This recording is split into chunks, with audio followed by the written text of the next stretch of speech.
तुमचा stop loss hit झाला आणि तुम्ही लगेचच दुसरा ट्रेड घेतलात, म्हणजे तुमची ओव्हर ट्रेडिंग सुरू झाली आहे.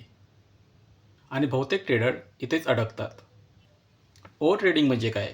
ओव्हर ट्रेडिंग म्हणजे जास्त ट्रेड घेणं नाही. ओव्हर ट्रेडिंग म्हणजे प्लॅन नसतानाही ट्रेड घेणं. फक्त मार्केट चालू आहे म्हणून ट्रेड घेणं. मग ओव्हर ट्रेडिंग होते का? ओव्हर ट्रेडिंग होण्याची 3 कारणं आहेत. आणि त्यातलं फर्स्ट कारण म्हणजे लॉस ॲक्सेप्ट न करणं. जर स्टॉप लॉस हिट झाला तर ते आपण इगोवर घेतो आणि हे चुकीचं आहे.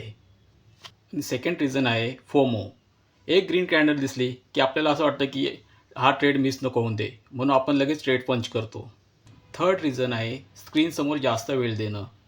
मार्केट चालू आहे म्हणजे रोज ट्रेड करणं गरजेचं नाही. ओव्हर ट्रेडिंग कधीच एकाच ट्रेडमध्ये नुकसान करत नाही. ते हळूहळू आपलं कॅपिटल वाईप आउट करतं आणि सोबतच आपल्याला इमोशनल पण टायर्ड करून टाकतं आणि आपण शेवटी मग मार्केटला दोष देतो. हे चुकीचं आहे. मार्केट कधीच तुमचं नुकसान करत नसतं. तुमचा इम्पेशन्स तुमचं नुकसान करत असतं. मग ओव्हर ट्रेडिंग कसं थांबवायचं? त्यासाठी तुम्हाला काही रूल्स फॉलो करावे लागतील. जसं दिवसातून फक्त एकच ट्रेड घ्या. जास्तीत जास्त 2 ट्रेड आणि ते पण सेटअप असला तरच ट्रेड घ्या. No trade also good trade. आणि सेकंड रूल आहे, जर एकाच ट्रेडमध्ये तुमचा जर स्टॉप लॉस हिट झाला असेल, तर लगेचच दुसरा ट्रेड पंच करू नका. 15-20 मिनिटं स्क्रीन बंद करा, थोडा ब्रेक घ्या आणि नंतर सेटअप बघा. जर सेटअप तुमच्या सेटअपला टच ट्रेड असेल तरच पंच करा. नाहीतर आजच्या पुरता तुम्ही ट्रेड क्लोज करून टाका. तिसरा नियम आहे, जर्नल मेंटेन करा.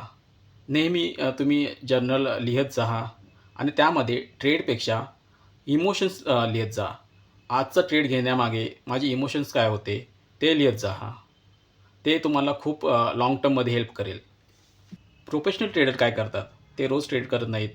ते फक्त अपॉर्च्युनिटीची वेट करत असतात. तेव्हा त्यांच्या सेटअपमध्ये ट्रेड येतो, तेव्हाच ते ट्रेड घेतात. नाहीतर ट्रेड घेत नाहीत.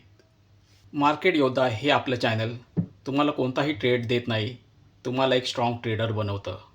जर तुम्हाला ओव्हर ट्रेडिंग थांबवून डिसिप्लिन ट्रेडर बनायचं असेल, तर आपल्या चॅनलला नक्कीच सबस्क्राईब करा. पुढच्या व्हिडिओमध्ये मी एक्सप्लेन करणार आहे पेशन्स कसं बिल्ड करायचं, तेही रिअल एक्झाम्पलसह. तो व्हिडिओ मिस करू नका. जय हिंद, जय महाराष्ट्र.